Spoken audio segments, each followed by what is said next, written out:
요즘 지내다가 보면요, 참 많이 하는 말들, 단어들 중에 한 가지가 있다라면 인공지능이란 단어인 것 같아요. 사람만의 전유물이라고 생각했던 판단, 또한 예측, 추리, 적응 능력들이 이제 컴퓨터한테도 생겼는 거죠. 인공지능이라고 해서요, 사람의 머리 지능처럼 컴퓨터도 생각하고 그렇게 판단한다는 의미입니다. 이 인공지능이 사회적 화두가 되었던 계기가 있어요. 2016년이었습니다. 컴퓨터 알파고하고 사람들 중에 바둑을 제일 잘 두는 이세돌 구단이 맞붙었습니다. 5번 경기를 했는데요. 이 바둑이라는 것이 수많은 경우의 수와 또한 몇 수들을 내다보고 하는 거잖아요. 근데 어떤 사람이 이길까? 누가 이길까? 컴퓨터가 이길까? 사람들이 이길까? 사람들의 초미의 관심이었고 집중하였습니다. 바둑을 잘 모르는 저도 관심을 많이 가졌을 정도니까요. 결과는 어떻게 되었을까요? 알파고가 4번 이기고 이세돌 구단이 1번 이겼습니다. 그때는 사람이 컴퓨터를 1번 이겼는 것만으로도 대단하다고 생각했을 정도였습니다. 이후 인공지능은 계속해서 발전하였어요. 지금은요, 이 인공지능이 우리의 삶 가운데도 많이 들어와 있는데요. 가상의 인물을 만들고 또한 가상의 목소리를 만들어서 마치 인공인 사람이지만 진짜 사람처럼 느껴질 수 있도록 만들 정도입니다. 얼마 전이었어요. TV를 보는데 음악 프로그램이었습니다. 연애 프로그램이죠. 그 오락 프로그램인데 여러 명의 가수들이 나와서요, 노래를 부릅니다. 근데 여러 명 노래 중에 한 곳은 인공지능이 부르는 노래였어요. 판정단들이 여러 노래를 듣고 난 다음에 어떤 것이 가상, 인공지능이 부른 노래인지를 맞추고 추리하는 게임이었습니다. 저도 듣고 있었는데요, 잘 모르겠더라고요. 너무 비슷하고요, 너무 똑같다라고 생각될 정도였습니다. 이 정도로 인공지능의 기술이 발달되었습니다. 지금은요, 무엇이 거짓인지 무엇이 참인지 잘 모를 정도로 혼재 가운데 살아가고 있습니다. 거짓과 진실의 혼재는 인류가 시작된 이후부터 계속 우리의 삶들 가운데 있었습니다. 아담과 하와가 뱀의 꼬임을 받아 거짓의 유혹에 넘어가서 선악과를 따먹은 이후 인류 인생 가운데, 역사 가운데 항상 거짓과 진실은 혼재되어 있습니다. 우리의 신앙생활도 마찬가지입니다. 흔히 우리가 이야기하는 사이비, 이단이라는 것도 진리를 표방한 거짓이고 수많은 사람들이 이 유혹에 넘어가 그릇된 길로 가고 있기 때문이죠. 우리 주위에서도 많이 경험합니다. 중요한 것은 이 거짓과 또한 가상과 진실이 혼재되어져 있는 상황 가운데서, 시대 가운데 어떻게 진리를 분별해내는가가 너무너무 중요합니다. 우리가 바른 진리 지식에 근거할 때 우리의 신앙과 우리의 삶들은 건강할 수 있기 때문이죠. 그렇지 못할 때는 나락으로 떨어집니다. 오늘 본문은 거짓과 진실을 구분할 수 있는 지혜와 그 앞에서 어떻게 반응해야 되는지를 우리에게 가르쳐 준다고 할 수 있습니다. 어떻게 우리는 거짓과 진실의 혼재 가운데서 진실을 구분해낼 수 있을까요? 또한 그 진실을 가지고 구분해내는 것뿐만이 아니라 그에 합당한 삶들을 살아갈 수 있을까요? 우리가 첫 번째 알아야 하는 것은요, 무엇이 거짓인지, 보이는 것이 다 진리가 아니라는 인식들을 가져야 합니다. 우리는 우리의 눈에 보이는 모든 것들을 진실이라고 생각합니다. 하지만 그것이 진실이 아닐 때도 너무나 많은 거죠. 오늘 본문을 보면요, 별을 보고 예루살렘으로 찾아온 동방 박사들의 이야기로 시작됩니다. 박사들은 어느 날 저 하늘에 떠 있는 별을 하나 발견했습니다. 근데 그 별을 보는데 굉장히 이상한 거예요. 지금까지 하늘에서 봤던 그 하늘과 달랐고 그 별의 움직임 또한 평범하지 않았습니다. 뭔가 특별하다는 것들을 발견하고 그 별을 따라 계속해서 이동하기 시작했죠. 왜 그랬을까요? 2절이 그 이유들을 우리에게 설명하는데요. 같이 한번 읽어보겠습니다. 2절입니다.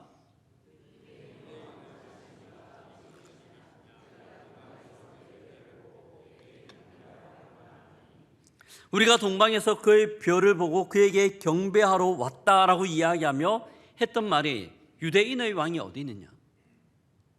유대인의 왕이 어디 있느냐?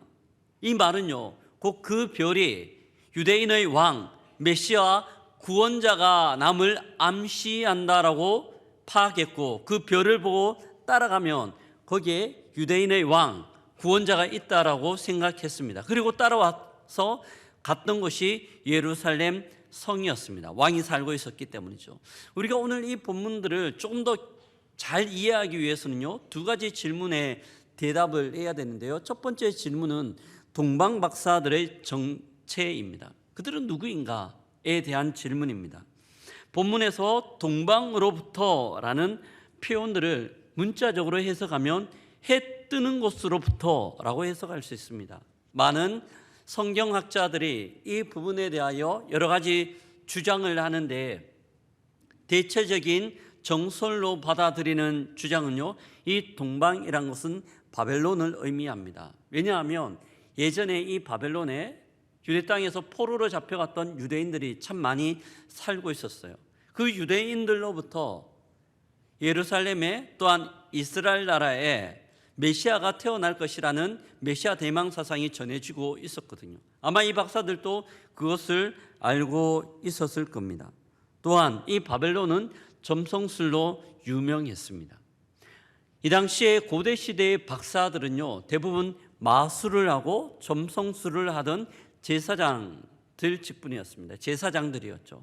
이들은 유대인들이 가지고 있던 예전부터 내려오던 그 이야기를 알고 있었고 별을 보는 순간 저것은 유대인의 왕, 구원자가 나는 의미이다 생각하고 직감하고 또한 별을 보면서 이 예루살렘까지 왔습니다. 이것이 동방 박사들의 정체입니다. 발음이 맞나요? 정체입니다. 두 번째 우리가 본문을 통해서 알아야 되는 것은요, 헤롯 왕은 누구인가에 대한 헤롯 왕은 누구인가를 알아야 됩니다. 헤롯 왕, 오늘 본문에 보면 1절에 헤롯 왕이 나옵니다. 헤롯 왕 때에라고 이야기하는데요, 예수님이 태어나던 시기에는 정치적으로 이스라엘이 로마에 정복당하여 속박국으로 있던 상황입니다. 로마 황제가 모든 정복 지역을 다 다스릴 수 없기 때문에 지방관을 각 지역에 파송했어요. 이 헤롯이라는 사람을 유대 땅에 파송해서 그 지역을 지배하고 다스릴 수 있도록 했습니다. 그 권한을 부여한 거죠. 사람들은 헤롯을 바라보고 왕이라고 이야기하고 헤롯 왕이라고 명칭되고 있습니다. 근데 여기에 문제가 있어요. 헤롯 왕이 통치하였던 곳은 유대 지역인데요, 유대인들이 살고 있었습니다. 근데 이 왕, 통치하는 왕은 유대인이 아니었습니다. 아브라함에게는 두 아들이 있었죠. 원래 정통적인 아들이 이삭이고 또 종에게서 낳는 아들이 이스마엘입니다. 이 이스마엘의 후예들이 이둠의 사람들인데요, 헤롯은 이둠의 족속이었습니다. 유대인들의 입장에서는 이방인 이둠의 사람이 자기들을 통치한다는 것들을 용납할 수가 없는 거예요. 굉장한 반감이 그들 가운데 있었습니다. 이 헤롯 왕이 왕이 되고 난 다음에 유대인들의 반감을 잠재우기 위하여 했던 것이요, 예수님 시대에 있었던 거대하고 아름다운 헤롯 성전을 짓는 겁니다. 유대인들의 로망이었거든요, 성전을 짓는 것. 근데 이것을 헤롯이 감당하고 있습니다. 그리고 또한 보면 동방박사들이 와서 이야기하죠. 유대인의 왕으로 나신 이가 어디 있느냐. 이 이야기를 들을 때 예루살렘 성이 발칵 뒤집혔고요, 헤롯 왕 또한 굉장히 흥분하고 당황했습니다. 왜냐하면 자기가 지금 왕인데 유대인의 왕, 구원자가 났다는 것은 곧 새로운 지도자가 일어나 반역을 일으켜 자기와 자기의 자녀들이 죽고 새로운 왕으로 등극할 수 있다는 이야기였기 때문입니다. 이것이 헤롯 왕과 관련된 이야기입니다. 당시의 왕은 분명 헤롯입니다. 그는 왕좌에 앉아 있었고 막강한 권력 또한 있었죠. 그 권력으로 2살 이하 아이들을 죽이라고 이야기할 때 수많은 아이들이 헤롯 왕의 명령에 죽어 나갔습니다. 그는 눈으로 보기에는 진짜 왕이었지만 하지만 그는 가짜 왕이었습니다. 왕자에 앉아 있었음에도 불구하고 그는 진정한 왕이 아니었던 거죠. 그런데 이런 모습들은요, 우리 시대에도 너무나 많이 찾아볼 수 있습니다. 왕의 자리에 있지만 진짜 왕이 아닌, 가깝게는 저 북한 땅을 한번 볼까요? 북한 땅에 3대가 지금 권력을 갖고 있습니다. 김일성, 김정일, 김정은 3대에 거쳐서 막강한 권력을 가지고 또한 주체 사상으로 그 땅을 통치하지만 진정한 왕이라고 할 수 없습니다. 이 보이지 않는 것에도 왕이 있어요. 사람들을 움직이는 힘이 있는 것이 왕이죠. 어떤 것이 왕일까요? 많은 사람들에게 돈이 그 사람의 삶 가운데 왕입니다. 돈이 가는 곳에 사람들이 가고요, 돈이 움직이는 곳에 수많은 사람들이 따라 그들의 마음을 뺏기기 때문입니다. 유명한 말이 있죠. 유전무죄, 무전유죄. 죄가 있지만 돈이 있으면 죄가 없게 되고, 죄가 없음에도 돈이 없으면 죄가 있게 되는 것이, 이게 돈이 가지고 있는 힘이고, 돈이 마치 왕처럼 군림하고 있습니다. 예수님도 이것을 알고 계셨어요. 예수님도 돈이 가지고 있는 힘을 알고 계셨기에 누가복음 16장 13절에서 이렇게 우리에게 말씀합니다. 같이 한번 읽어보겠습니다. 호기를 미워하고 너희는 하나님과 재물을 겸하여 섬길 수 없느니라. 예수님은요, 사람들의 모습을 보고 사람들이 하나님을 섬기는 수준만큼 돈을 섬기고 있다고 이야기해요. 사람들에게 돈이 왕자에 앉아있는 왕처럼 보이지는 않지만 왕으로 등극해 있습니다. 심각하죠. 근데 이뿐만 아니죠. 이 왕자에 돈이 앉아 있는 것과 필적할 정도의 보이지 않는 왕이 또 하나 있습니다.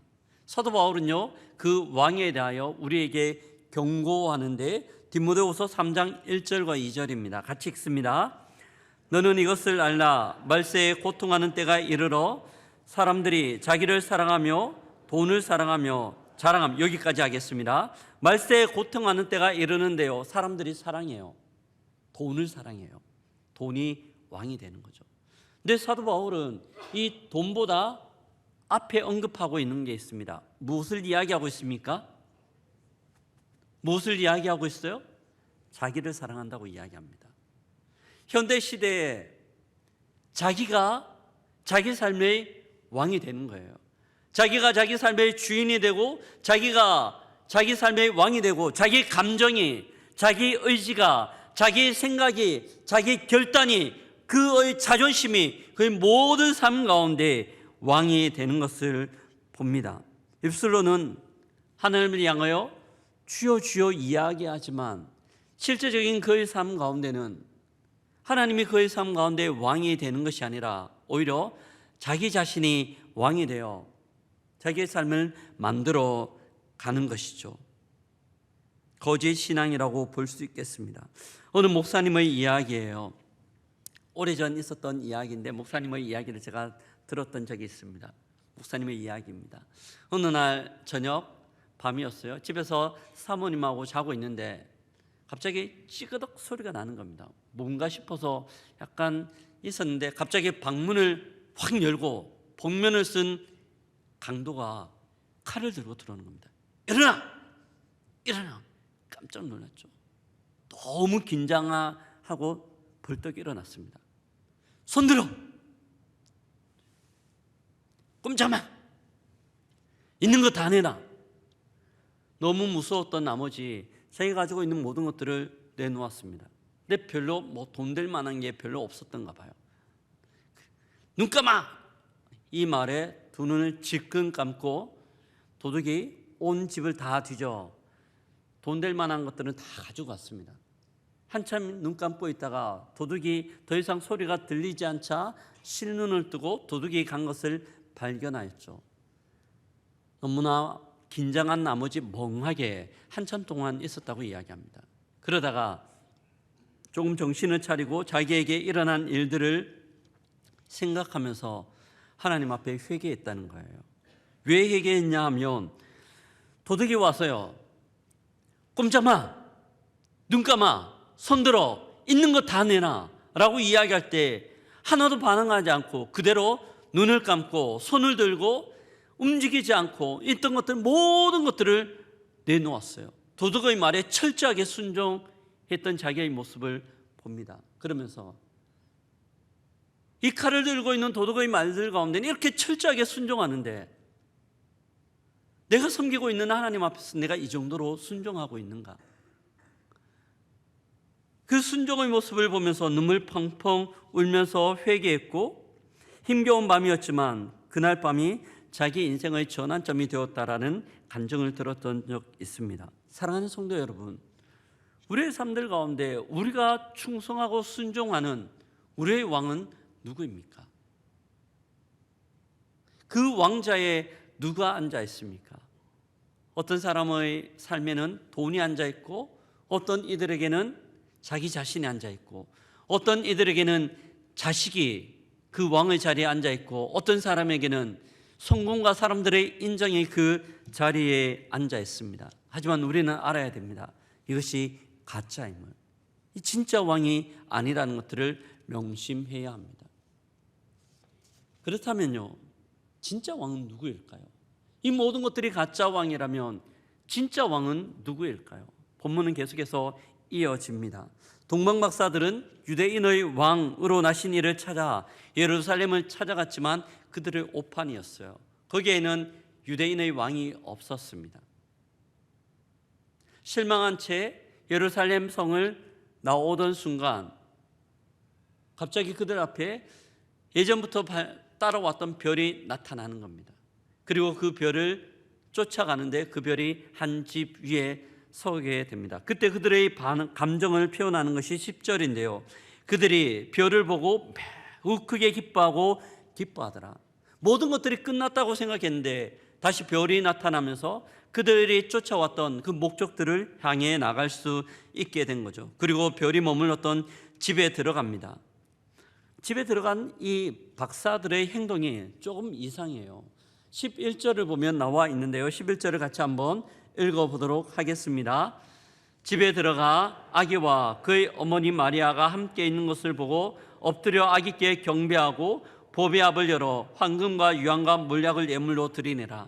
그 집에 들어가 보니 태어난 아기가 있고 그 엄마가 옆에 있었습니다. 박사들은요, 그 아기를 바라보며 경배하고 또한 그들이 가지고 갔던 보배 앞 보물 상자를 열어서 그 상자 안에 있는 값비싼 귀한 예물들을 그 아기께 드리는 것을 봅니다.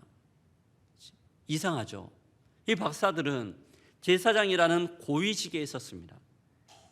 그럼에도 불구하고 이방 나라에 와서 이 아기를 바라보고 경배하며 그들이 가지고 있는 모든 보물을 드리는 겁니다. 이는 유대인의 왕임을 확신하였을 뿐더러 왕이신 메시아에 대한 예우 차원입니다. 예수님의 메시아 되심은 이 동방박사들로부터 인정되는 거죠. 근데 예수님의 탄생 기사를 기록하고 있는 누가복음에도 비슷한 내용이 나와요. 누가복음 2장에 보면 어느 날 목동들이 밖에 나가서 양을 치고 있었습니다. 갑자기 쥐가 환해지면서요, 천사가 나타나서 그 목자들에게 이야기합니다. 누가복음 2장 10절과 11절인데요. 같이 한번 읽어볼게요. 천사가 이르되 무서워 말라.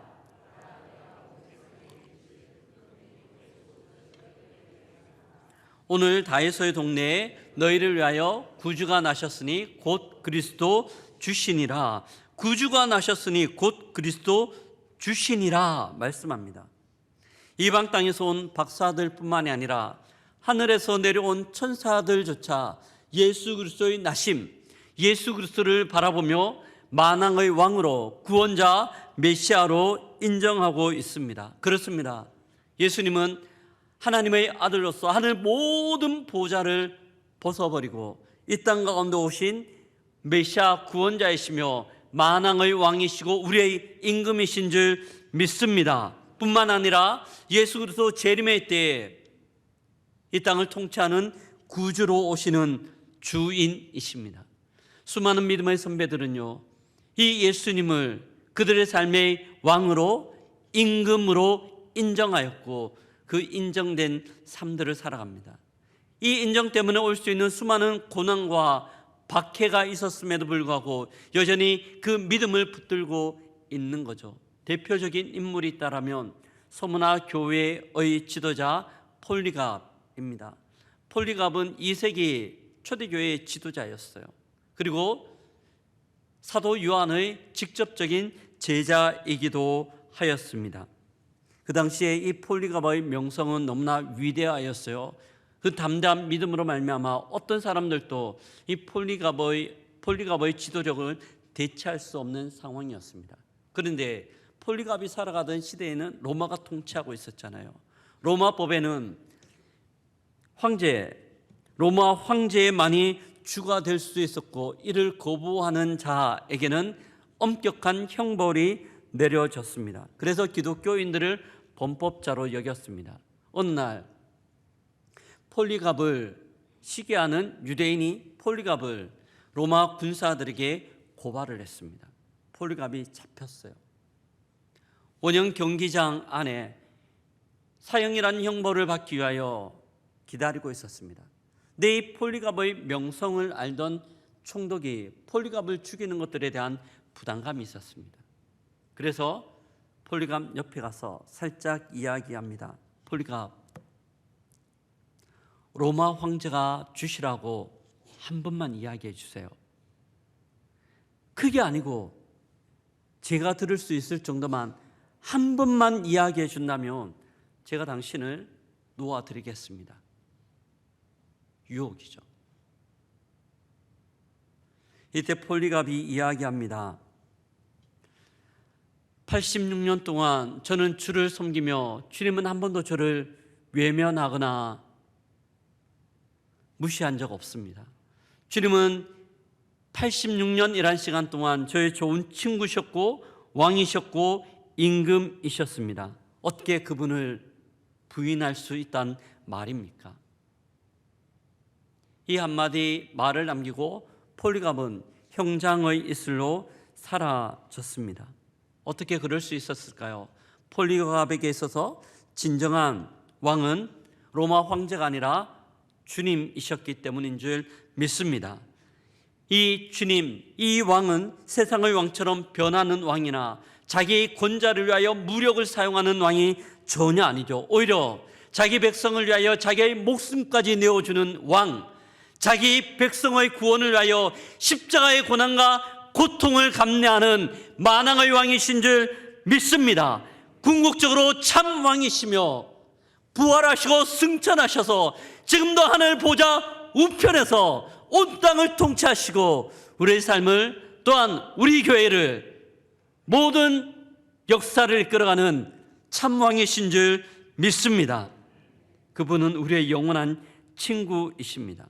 우리에게 있는 가장 큰 기쁨의 소식은 예수님이 우리의 왕이 되었다는 사실입니다. 천사들이 이야기해주고 동방박사들이 우리에게 전해주는 소식이죠. 주님은 우리의 왕이십니다. 그렇다면 마지막 우리는 어떻게 살아가야 되는가가 달려져 있습니다. 우리는 어느 왕을 섬길 것인가? 동방박사들은요, 아기 예수님께 경배하고 모든 예물을 드렸습니다. 그리고 모든 것들을 마쳤기에 이제 자기의 본국으로 돌아가는 일만 남았습니다. 그런데 그들 마음 가운데 하나의 갈등들이 있었어요. 이들이 예루살렘 성에 이르렀을 때 헤롯 왕이 이들을 잠깐 불러 이야기한 것이 있기 때문입니다. 7절과 8절에 나오는데요, 같이 한번 읽어보겠습니다. 이에 헤롯이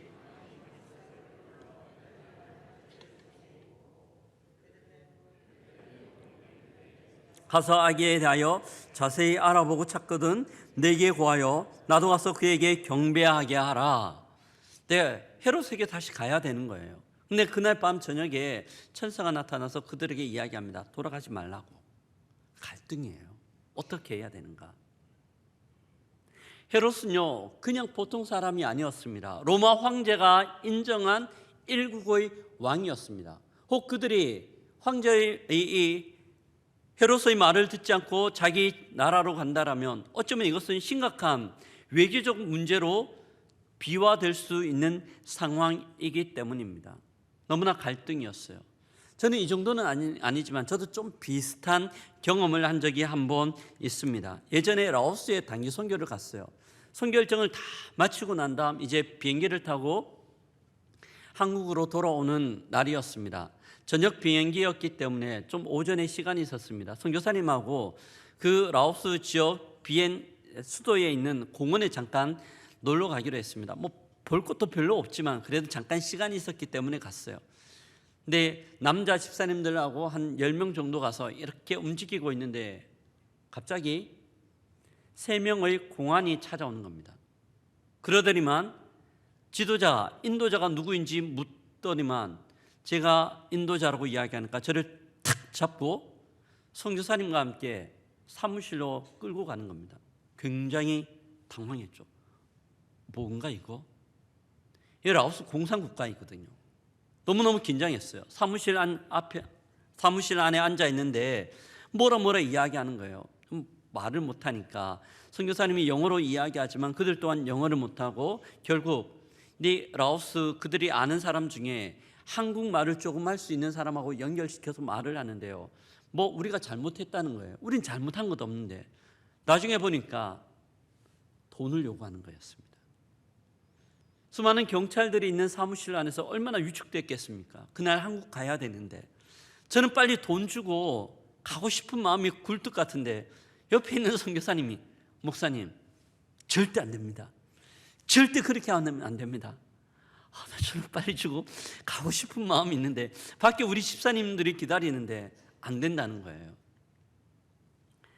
나중에 알고 보니까 지난주에도 이 선교사님이 다른 팀을 끌고 왔는데 똑같이 했다는 겁니다. 그때는 $100를 주고 나왔는데 더 이상 그렇게 하면 안 되겠다는 생각 때문에 저를 그냥 그 경찰서 안에 잡고 있는 거예요. 너무 불안한데 나중에 선교사님이 이야기했습니다. 경찰들한테 우리가 돈을 주고 싶은데 지갑을 호텔에 두고 왔습니다. 제가 대신 제 국제면허증이 있었는데 국제면허증 맡길 테니까 가서 지갑 가져가서 돈을 갖다 드리겠습니다 라고 이야기하고 제 국제면허증을 맡기고 그냥 나와서 호텔로 가서 다시 가지 않고 비행기를 타고 그날 저녁에 왔습니다. 근데 3달 동안 너무 불안한 거예요. 혹시 외교부에서 연락 오는 것 아닌가? 국제면허증에 제 신상이 다 있으니까요. 네, 결론은 오지 않았다는 겁니다. 근데 지금 이 동방박사들의 마음은 저희 마음보다 몇 배나 무거운 상황이에요. 일국의 왕이잖아요. 근데 이들은 끝내 결단합니다. 돌아가지 않는 걸로. 그리고 자기의 본국으로 가게 됩니다. 이들은 진짜 왕과 가짜 왕 사이에서 무엇이 진짜 왕인지 알았기 때문에 그 왕을 지키고 왕의 명령을 따라 순종하고 있습니다. 근데 우리가 살아가는 또한 역사 가운데는 이런 진짜 왕만 선택하지 않아요. 많은 사람들이 가짜 왕을 선택해요. 그 중에 한 명이 빌라도입니다. 예수님께서 십자가에 못 박히기 위하여 잡히셨고 빌라도의 뜰에 섰어요. 재판받아야 하니까 묻습니다. 내가 유대인의 왕이냐? 내가 유대인의 왕이냐? 동방박사들이 한 이야기하고 너무 비슷하죠. 유대인의 왕이 어디 계시냐? 둘 다 왕을 찾고 있어요. 유대인의 왕이냐? 예수님께서 말씀합니다. 맞다, 내가 유대인의 왕이다. 진짜 왕이라는 것들을 빌라도는 알고 있었습니다. 그럼에도 불구하고 많은 유대인들과 대제사장과 장로들이 항의를 합니다. 십자가에 못 박으라. 십자가에 못 박으라. 그 위협과 그 성화에 못 이겨 진짜 왕인 예수 그리스도를 십자가에 못 박도록 내어줍니다. 그리고 십자가 위에 있는 죄패에 그렇게 적혀 있죠. 마태복음 27장 37절인데요. 같이 한번 읽어봅니다. 그 머리 위에 이는 유대인의 왕 예수라 쓴 죄패를 붙였더라. 그 머리 위에 유대인의 왕이라 적었지만 그것은 죄패였고 그 밑에는 진짜 왕이신 그리스도께서 죄인처럼 십자가에 못 박혀 죽으셨습니다. 빌라도는 예수님이 왕이라는 것들을 알았지만 그렇게 인정하지 않습니다. 누가 왕이냐라는 영적 전쟁은 인류가 시작된 이후부터 계속해서 진행되고 있습니다. 우리의 삶 가운데도 마찬가지입니다. 사랑하는 성도 여러분, 우리의 삶 가운데 누가 진짜 왕인가요? 헤롯은 왕이 아니지만 우리를 지배하는 수많은 왕들과 진짜 왕 사이에 누구를 섬기느냐의 선택 가운데 우리는 놓여 있습니다. 우리는 누구를 선택하며 왕으로 섬깁니까? 눈에 보이는 권력, 어쩌면 돈, 어쩌면 자녀, 어쩌면 내 자존심, 나의 명예, 내 감정, 나의 생각들을 주인으로 모시고 살아가고 있지는 않습니까? 분당 만나교회를 섬기는 김병삼 목사님이 지은 책 중에 누가 왕인가라는 책이 있습니다. 그 책을 보면요, 이스라엘 나라의 12왕들을 기록하고 있어요. 사울, 다윗, 또한 솔로몬 쭉 해서요. 잘한 왕도 있지만 잘못한 왕들도 있습니다. 근데 그 책을 전에 한번 읽다가 그 12왕들이 실수하는 모습들이요, 제 모습 같아요. 저희 모습 가운데도 그대로 있는 거예요. 깜짝 놀랐습니다. 그 책은 계속해서 묻습니다. 누가 왕이냐? 하나님의 자리에 내가 왕 노릇하고 있지는 않는가? 하나님이 영광 받으셔야 되는 그 자리에 나의 기념비를 세우고 있지는 않는가? 계속해서 그 책은 질문하고 있습니다. 이스라엘 왕들은 특별한 사람들이었어요. 하나님으로부터 선택받았습니다. 하나님을 왕으로 인정했다라면 그들의 인생은 하나님 앞에 존귀하고 아름다운 인생을 살았을 겁니다. 하지만 그들은 처음 마음이 변심되었어요. 바뀌었죠. 진짜 왕이 누군지 알았지만 결국 자기 자신을 왕으로, 또한 다른 우상들을 왕으로 섬겨 비참한 최후를 맞이하게 됩니다. 이 책에서는 질문합니다. 누가 진짜 왕인가? 주님이 진짜 왕이라면 어떻게 해야 되는지 세 가지로 이야기합니다. 하나님보다 앞선 걸음을 멈춰라. 나를 놓고 하나님을 붙들라. 하나님이 비로소 왕이 되게 하라. 이 세 가지를 우리에게 명령하고 있습니다. 여러분 어떻습니까? 우리의 삶들 가운데 누가 왕입니까? 나의 시간을 사용함에 있어서 누가 왕입니까? 나의 재정을 사용함에 있어서 누가 왕이십니까? 특별히 하나님 앞에 드리는 헌금 가운데 이 헌금을 드리며 누가 왕입니까? 하나님께서 나에게 맡겨주신, 나는 청지기임에도 불구하고 내가 임의로 결정하고 내가 임의로 생각하고 나의 결정과 나의 감정을 따라 우리의 헌금들을 유용하고 있지는 않습니까? 하나님 앞에 드려야 될 것임에도 불구하고 내가 생각한 결정을 따라 그렇게 드리고 있지는 않는가입니다. CCC에서 사용하는 사형리를 보면요, 우리의 마음을 표현해요. 마음의 왕자의 의자가 하나 놓여져 있어요. 그 의자 위에 누가 앉아 있는지를 그리고 있습니다. 내가 앉아 있는가, 주님이 앉아 있는가. 내가 앉아 있을 때는 우리의 마음은 참 혼란스럽습니다. 하지만 주님이 왕이실 때 우리의 삶은 주님 앞에 질서 잡히고 주의 통치로 말미암아 평강과 평안을 누리게 되는 줄 믿습니다. 하나님 그들의 삶을 인도하시고 이끌어 가시는 거죠. 말씀을 마무리합니다. 제가 설교를 준비하다가 한 편의 시를 발견하게 되었습니다. 한 편의 시를 읽어드리면서 설교를 마무리할까 합니다. 주님, 누가 나를 다스립니까? 내가 나를 다스릴 때 나는 내 뜻대로 살았습니다. 가시밭길, 길 아닌 길로 가다가 공고한 영혼이 되어 주께 왔습니다. 불쌍히 여겨 주옵소서. 주님, 누가 나를 다스립니까? 사람을 의지하다가 사람에게 다스림을 받게 되었습니다. 저마다 자기 길도 찾지 못하는 소경 같은 사람을 믿고 의지하다가 절망과 실망만 하는 어리석은 인생을 살았습니다. 주님, 누가 나를 다스립니까?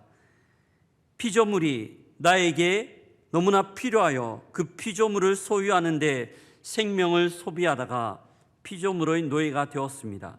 후회스럽고 허무감에 빠져 주님 앞에 다시 왔습니다.